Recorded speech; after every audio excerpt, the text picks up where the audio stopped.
Welcome to Moon Mind Temple. In this video, you're invited into a sacred space where ancient wisdom meets your deepest need for peace. Whether you're here because stress has been quietly building, sleep has become a distant dream, or you're simply curious about the gentle path of Buddhist teachings, take a breath. You've arrived at just the right moment. For the next few hours, we'll walk together through stories older than memory and truths as soft and steady as breath. You won't need to memorize anything. You don't even need to stay fully awake. Just rest. Let the words move through you like wind through trees, planting seeds of stillness deep in your heart. So, take a moment now. Get comfortable. Wrap yourself in a blanket. Dim the lights. Maybe light a candle or listen to the hum of the night. If you'd like, let us know where in the world you're listening from, because somewhere, someone else is breathing with you.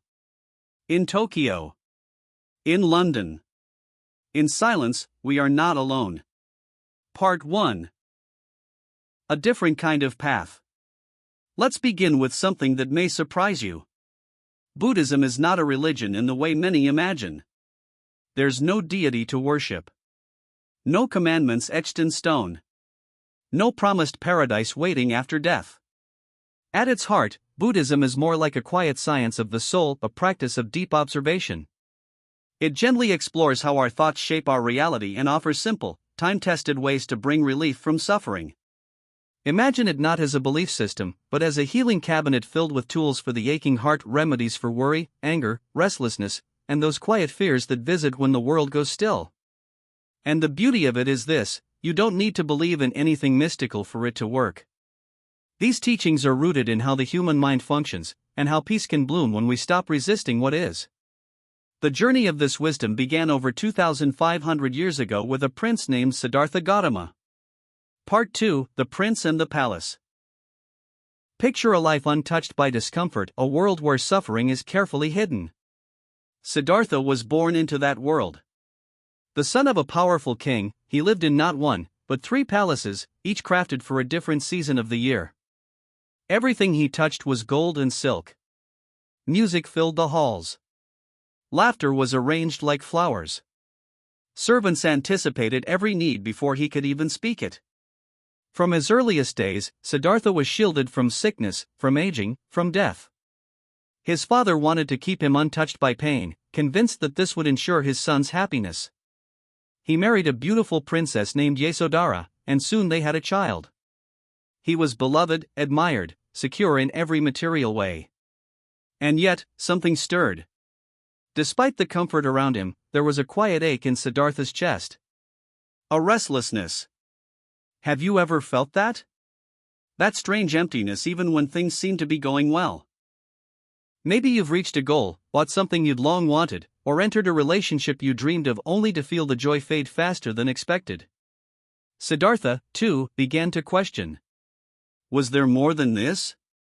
Was happiness really just comfort and pleasure? His questions grew too large to ignore. Part 3: The Foresights. One day, with permission from his father, Siddhartha left the palace walls.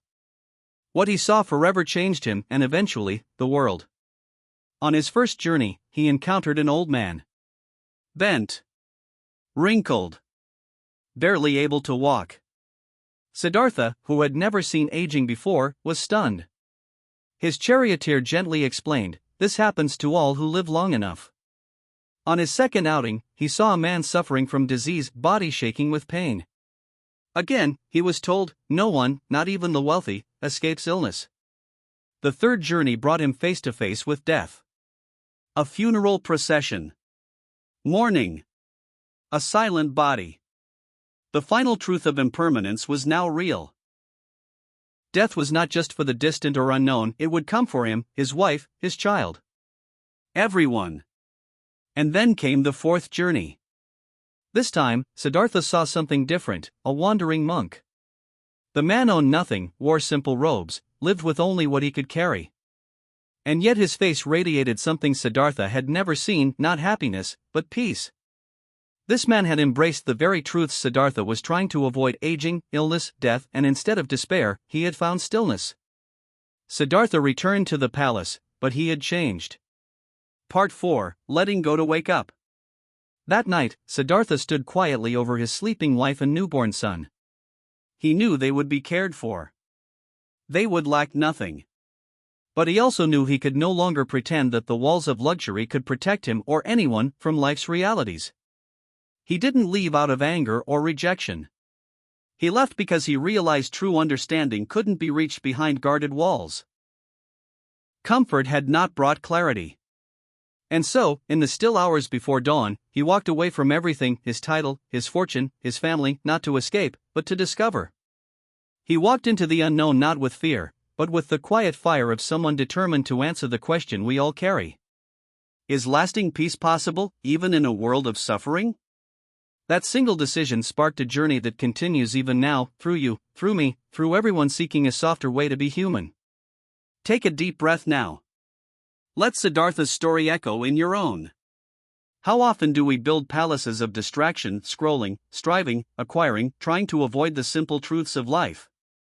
Yet the path to peace is never about escaping life. It's about seeing it clearly, with courage and compassion. In the next part of this journey, we'll follow Siddhartha beyond the palace and into the wild forests, where he would wrestle with hardship, sit in silence, and awaken not as a prince, but as the Buddha. Let your breath be soft. Part 5, The Great Search begins. After leaving the palace, Siddhartha began walking not just across the land, but into the depths of his own being. He wore simple robes, carried no possessions, and asked for nothing but truth. The prince became a seeker. He studied under the wisest teachers of his time. He learned deep meditation, practiced intense disciplines, and mastered mental states that most never reach. But even these left him unsatisfied. For all their insight, none could offer what he truly longed for, a path to freedom from suffering that didn't depend on escape or extremes.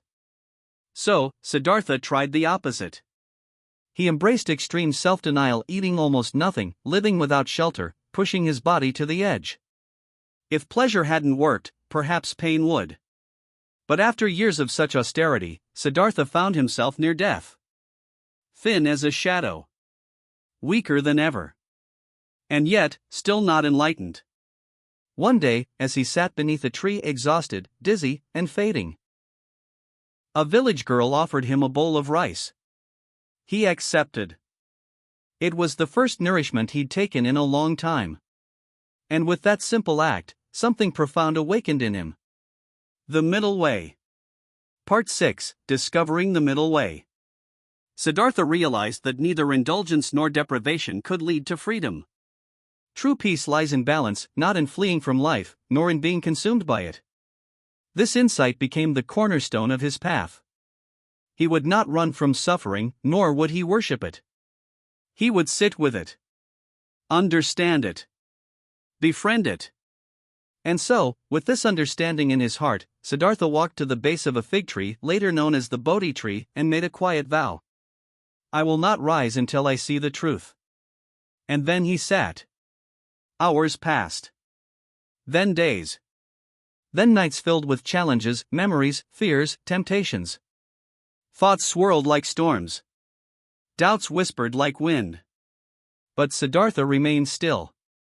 And then, on the morning of the 7th day, as the light of dawn broke through the trees, something shifted.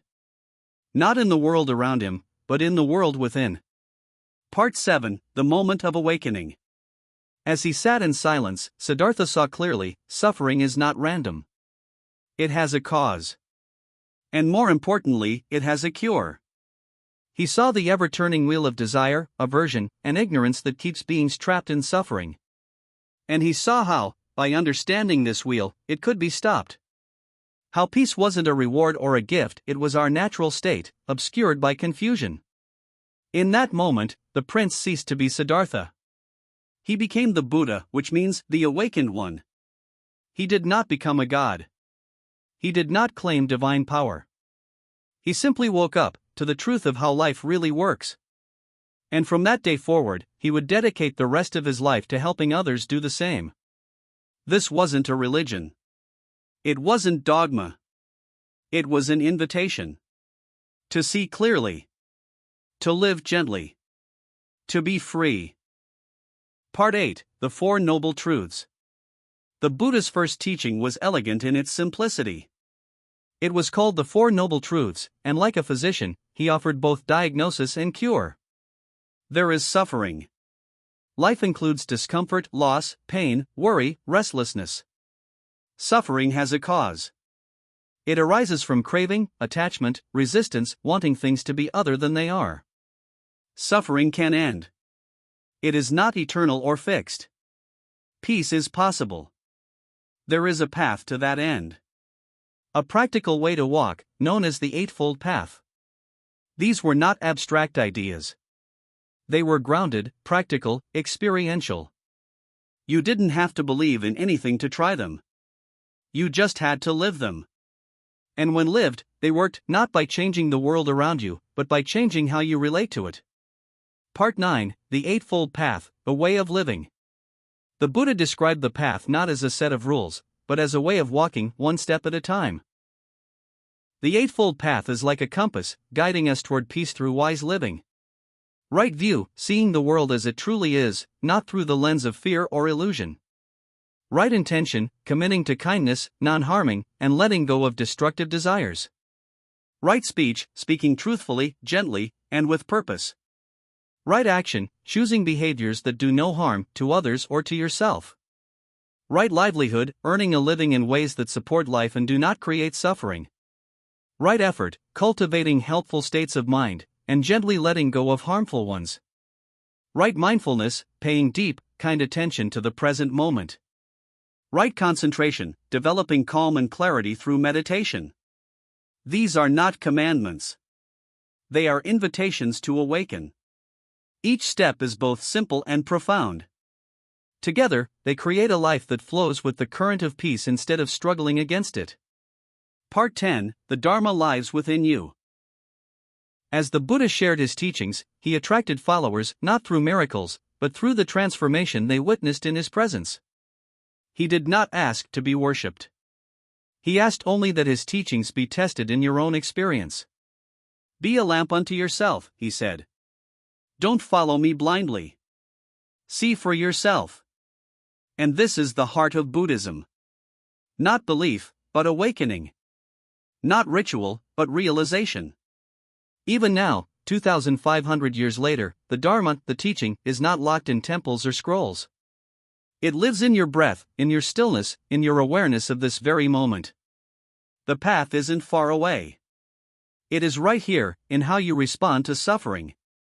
In how you soften to your own heart. In how you meet the world, not with fear, but with compassion.